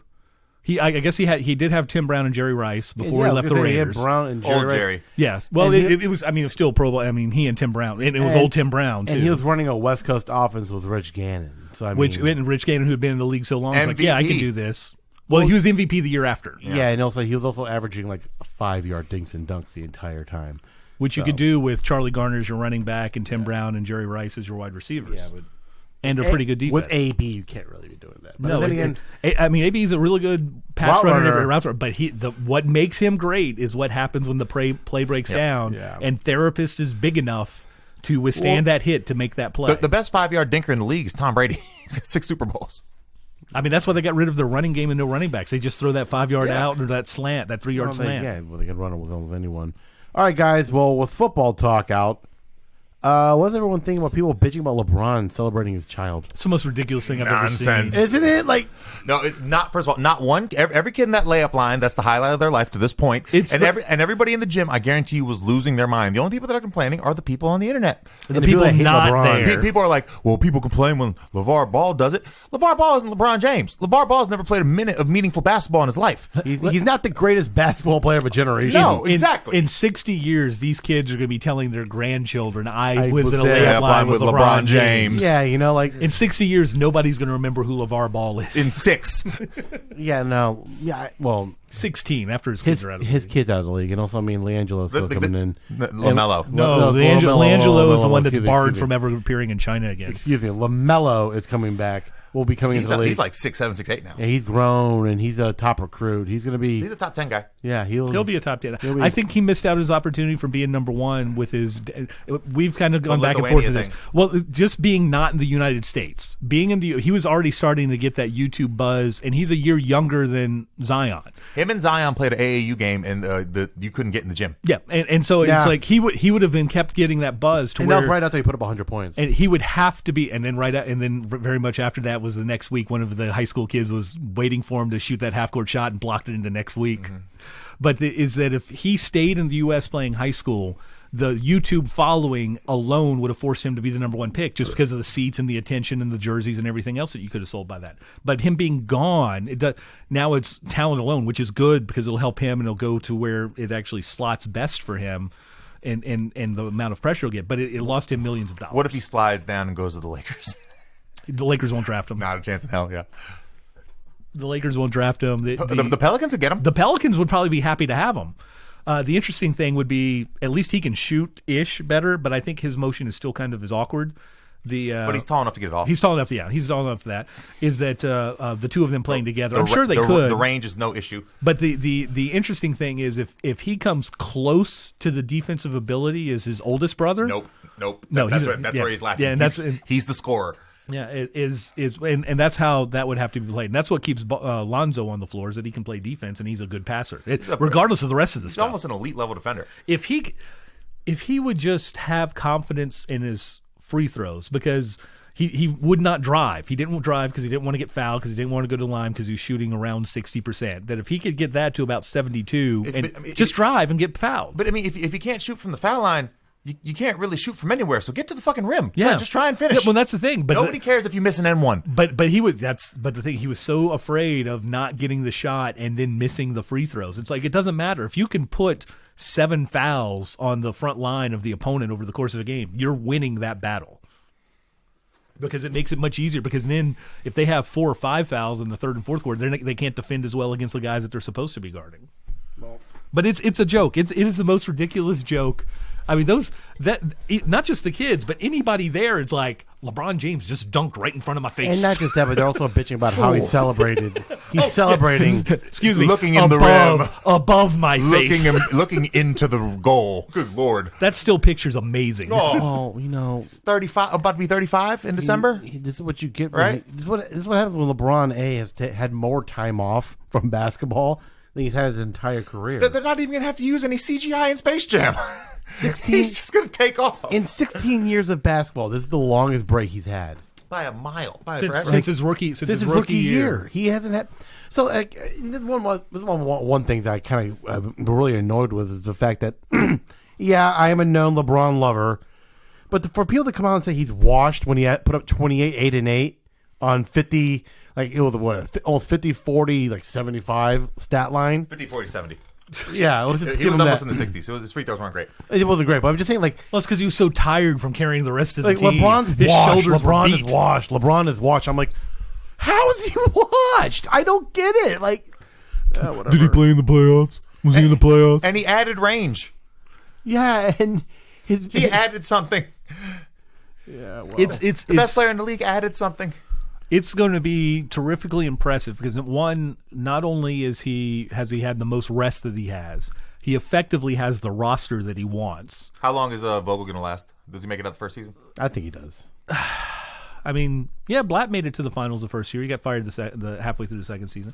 It depends. I've seen some interview. I think I messaged you guys when I was watching the summer league and they were interviewing Vogel. I said, "Look at them interviewing Vogel like he's going to have anything to do with the team." It depends on what he thinks and how much he's spoken to LeBron and how much LeBron has spoken to him.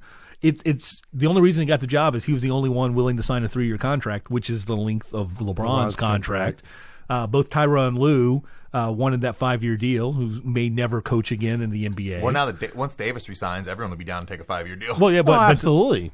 But they'll be in a position to rebuild around Davis. Speaking of, what if it falls apart and Davis doesn't resign and pulls a Dwight Howard and goes to remember Dwight went to Houston? Yeah, but I don't. LeBron. No, the only LeBron's not Kobe. The only.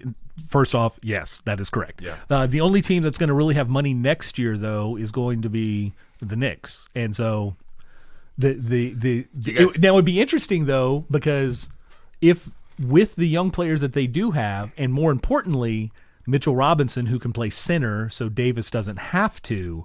That might be the only thing. But again, you're giving away 50+ wins to 30 wins. Yeah. Did you guys see the highlights of Julius Randle working out this summer?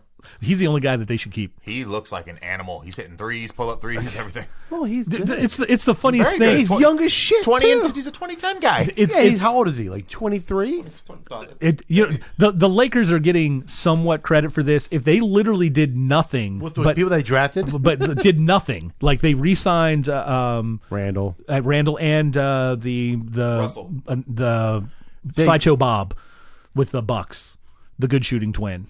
Brooke Lopez. Like if they Sideshow Bob is Robin. And it's like no Brooke, the one who can shoot.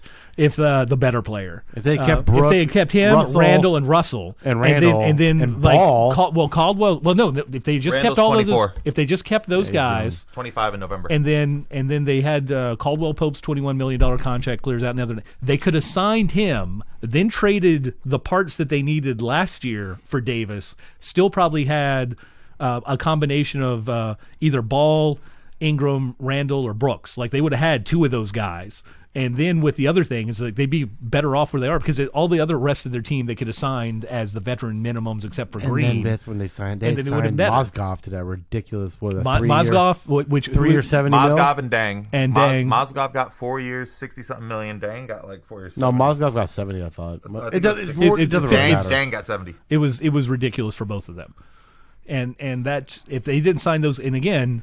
That's where the Knicks, I will give them credit, is almost everybody that they signed is on 1+1 contracts. So they can get rid of them all next year if in case there's somebody they want to sign. They did what the Lakers did last year. Or in 2 years. And the Lakers, Caldwell Pope got his third one and done with the Lakers. Nobody wants to play for James Dolan, but whatever. But at some point there's going to be enough money somehow to entice someone. I'm going to go ahead and wrap this up, I think. Anything else that you guys want to possibly? Fake football started last night. Don't care. Still can't wait for basketball. And also, honestly, EPL starts in 10 days. John, where do you have the Rockets, John? 8 days. A week. It starts in a week. the Rockets? Where do you have Houston? You said number one. I did say number one. I want to talk about this Golden State bet you have. Which one? Not in the playoffs. Not in the playoffs. You know what? I'm going to stick with it. Briefly, but I want to talk about it. Thompson, I think. It depends on when Thompson comes back. He's back by the All-Star game. What is your biggest knock on Curry? Why don't you think he's an elite player? Because he doesn't show up when? He's a defensive liability.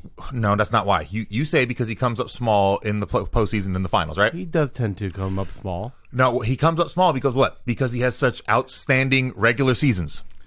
And you're betting that they're not going to have a good regular season. Oh, no. He's going to put up stupid offensive numbers this which year. will help the entire rest of those guys. I don't know about because when you got to extend the defense, I was just thinking about there's the other day, more lanes that are open. Like you're betting against them doesn't make sense by your own logic of why you don't like him. This would actually be increasing you don't like because of what he does. He would do better this year. It's called the Kemba Walker effect. We'll see what happens. Mm-hmm. Kemba Walker never had anybody close to this good. D'Angelo Russell or Green. Yeah, you're right.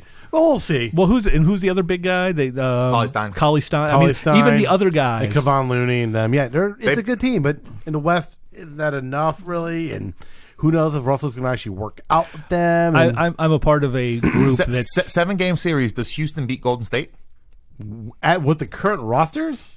In the playoffs, without Thompson. Well, Thompson will be back in the playoffs. Thompson will be back in the playoffs. In the playoffs, if you got like a 2-7 matchup, I think so. Yeah, I'm betting Golden State. I'm not. I genuinely think. Honest to God, the way Houston was constructed as a team to beat you Golden like State. you like and Westbrook and Harden versus Curry and Thompson. And add Russell. Well, no, but I mean that's the game though. It's those two guys against those two guys. Surrounded by shooters. Well, didn't Houston's trying to trade that team was Tucker and that team was Gordon for somebody? Well, that hasn't happened yet. But currently, who are they looking for though? Who was it? It was a kind of a surprising move because it didn't necessarily because they're giving up shooters. As that team is currently constructed, even prior to I'm giving terrible information this show. Well, no, with the that guy and so and so. No, Golden State had Durant, Clay, and Curry. Golden State had them, Houston had them on the ropes. What happened? Those last 2 games without Durant? Well, this past season, that's different. Without him, they got beat twice. Different squad, and also not different squad, but just CP. Okay, so now you're swapping CP for Westbrook, but you're literally just adding Russell to the team they lost to twice. Well, you also just it's not an addition, it's a subtraction. They lost Durant. They beat him twice without him. It doesn't matter. Yes, it matters a lot. New team this year matter. I think with Russell will be different. How does it not matter? Russell's not going to make up any of the shit that they beat him when he wasn't there. We'll just see what happens. Okay. Russell doesn't have to make up anything. All he's doing is adding to what already happened. He might not be on the team by the end of the year. I think it was for Iguodala. It was for That'd be terrible.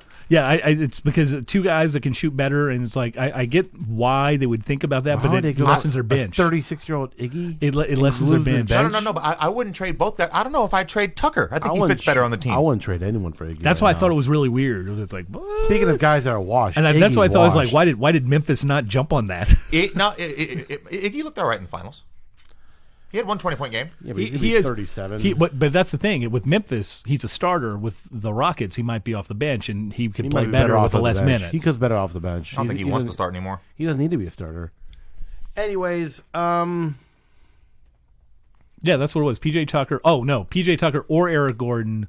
They want to offload one of those so they can get Iguodala because of the 17.2 that he's owed. That's what it was. So it wasn't both. It was like one. Gordon. Arguably their best 3-point shooter. They're going to be 8 seconds or less is going to be all about to the rim. They're going to put pressure on defenses to have lots of fouls at the front court. Well, no, the Houston Rockets are going to be the Boston Red Sox of the NBA next year, and all their games are going to be 2.5+ hours long because of all the trips to the free throw line. And it'll work because I mean. One or 2 guys will be wide open for threes. Everybody else averages like 15 trips to the lane. He's been the leader as a wing guy. The weirdest stat line in NBA history: James Harden 2 for 9, 29 points or something like that. Yeah. I thought he had to get to the line. Oh, yeah, it was like 22 free throws. Yeah, it was nonsense. 21 or 22 or something like that. Yeah, but he gets fouled almost every time he drives. He's just and also he travels first sometimes. Wow. They adapted the rules to that Euro step. And then he came out this year and said he's working on a new move. Now it looks like a travel. It looks like a travel. Well, there's a reason for that, James. It's a travel. I do like the fact that it's the NBA says if you foul if your hand is out and you foul the shooting hand, I'm shocked and dismayed and disheartened at the ignorance of every other NBA player in the entire league that they didn't see that works and they don't try and mimic it. Instead, just bitch about it. It's like you're a moron. If when you stick your hand up and he brings his arms up to shoot and they're going to call that foul and you're on the other side and you don't do that when your defender does that, you're an idiot. I don't get why you guard like this and not like that. That's the dumbest thing.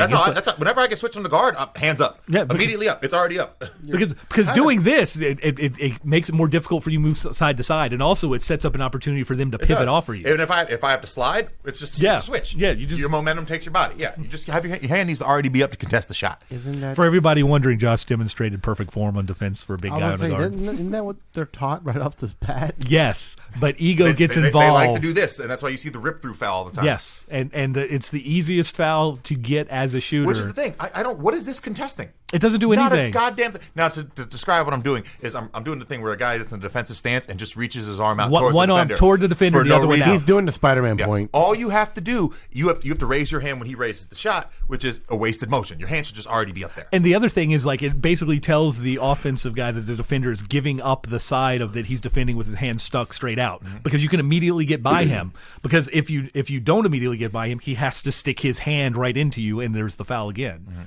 It's a ridiculous thing that you just shift them towards the help. It's like I think Klay Thompson and Curry realized that this year and started doing it a little more. But I'm surprised, like, anybody who doesn't have a guy on him, as soon as he sees that hand up, he just rips right in for the shooting motion right through it. It's like, get the call. They're calling it. Get the call. Oh, I don't want to score that way. Oh, what? You don't want to win basketball games? That's why you're losing. Agreed. But then again, I also hate the way Curry and Klay like to kick out their legs to get that. Reggie Miller taught everybody. So that. Reggie Miller. I know, but Klay and Curry have perfected it. No, James Harden does it worse than anybody. James Harden, and Westbrook tries it when he's not running full speed to take a jumper, and he just lands up. Doncic's already doing it. Russell Westbrook's going to be the first player to ever tear his ACL on a wide open pull up jump shot. Yes, yeah, just because of the way he does that. But it's Miller. Miller would get that call from that weird kick out thing. First time I ever saw it called as an offensive foul was against the Pistons in the Eastern Conference Finals. Yes. Yep. It was the game where Tayshaun had the crazy block. Again, previously the greatest block in playoff history that nobody would ever remember. Now it's only the second best. LeBron. All day. And Tayshaun Prince's one was almost, it was a series-saving block. It was coming across, and it was against a Hall of Fame basketball player because he blocked Reggie Miller in his own stadium. And then LeBron finds a way to do the physically impossible, come behind, like he was on the other side of the court and 15 feet behind Iguodala. Look at the clock. It still beats him. Look at the clock from when LeBron's behind half court, and then look at the clock when he's blocking the shot. That's one of those sports science things ESPN does. I can watch that forever. I can see them break down everything, and I still don't believe how it happened. Well, he defied everything in physics, gravity, time. You want to know why time doesn't exist? Watch that play. Time's a flat circle, anyways. All right, guys. Well, we're gonna wrap this up. Finally, you want to say your goodbyes? Well, I'm just really sorry we didn't get into any load management today. I guess we'll get to save that for next week. I guess I was load managed with my load management. Yes.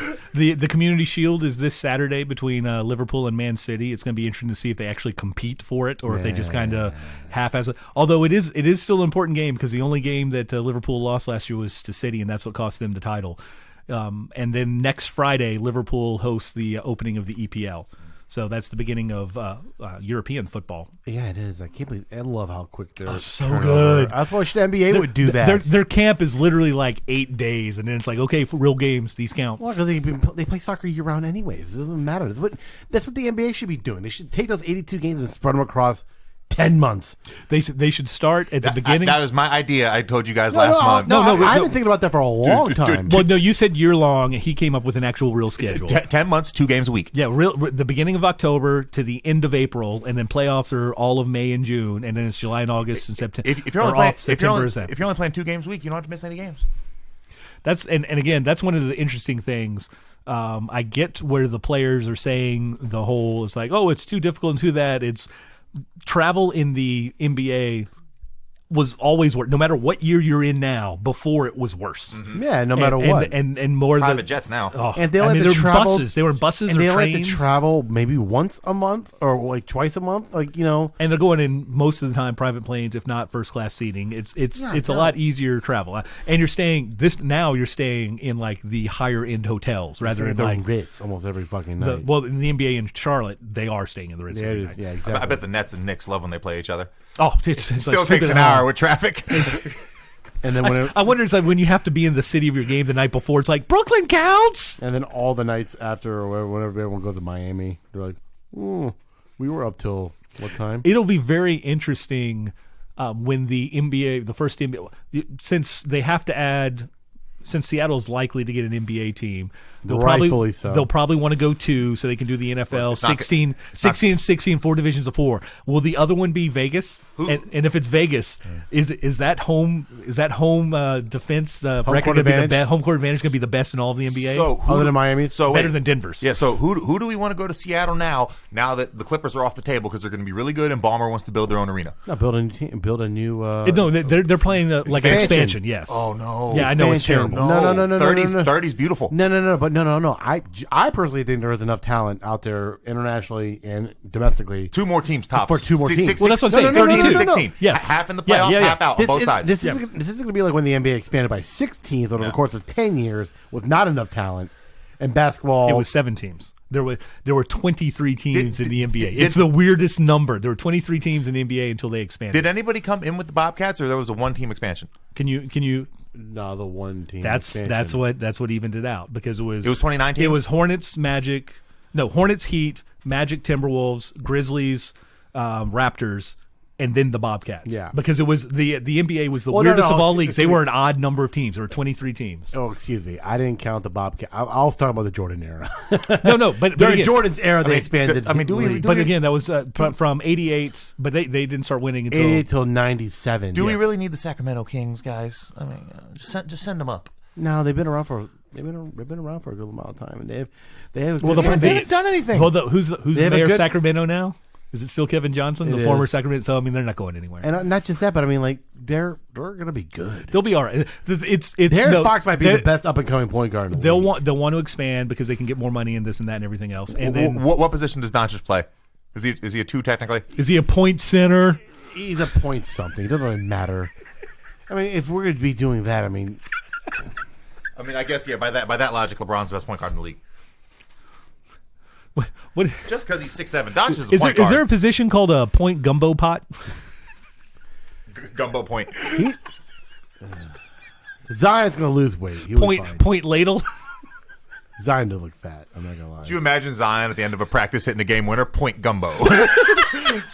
if Zion ends up dinner out. Worst case scenario, Oliver Miller. Gumbo Man gets paid. I sent that photo to the chat, and you guys were just like, that was a player. Wait, that was a player back in the 90s? Yeah.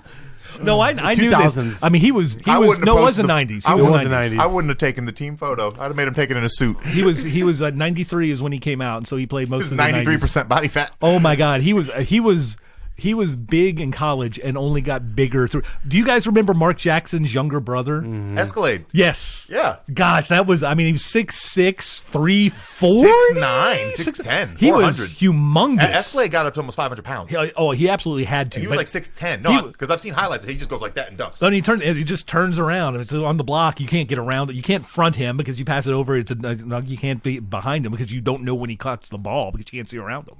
That was the most amazing mass of humanity. And this is why I say the mid-90s up until about 2001 was the worst era of basketball the most impressive behind the back pass of all time because of all it had to get around. As I'd referenced to John in our group chat, and I had to explain it, but for the older fans out there, I referenced John Hot Plate Williams. There was John Hot Rod Williams, who was the John Williams that played with Cleveland that could never get past the Bulls in the 90s. And then there was John Hot Plate Williams, who was nicknamed by Larry Brown. He was drafted by the Clippers out of LSU because he just kept eating and eating and eating. And he was supposed to play at about 240 and ended up at one point as like over 300 pounds back when Shaq was still a skinny guy. So he literally ate himself out of the league. And you gave the example of Sean May. It's like, I disagree. Sean May ate himself into the league.